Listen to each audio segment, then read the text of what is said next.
Ərin ərliyini, kişiliyini oyatmağın başqa yolu yoxdur, yaxşı qadın olmaqdan başqa. Bəli, onu aslan yerinə qoyacaqsın.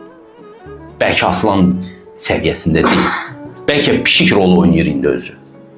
Amma sən onu aslan kimi görəcəksən, o vaxta qədər ki, o oyansın. Birdən oyanmadı, sən uduzacaqsan. Birdən o oyanmadı ömrünün axırına qədər. Sən də elə onu aslan yerinə qoydun, sən uduzacaqsan, sən şərəfli qadın olacaqsın. Bir güzgüyə bax. Mənəviyyatın güzgüsündə bax. Əgər bu sənə şərəfli, gözəl görünmürsə, sən körsən. Yaxşı evladsan, valideynim də anlamadı bunu. Sən anlayırsan. Sən anlayırsansa bu işin peşmanlığı yoxdur. Həqiqət elə bir yerə qoyur ki, həqiqətdə sübut axtarmırlar.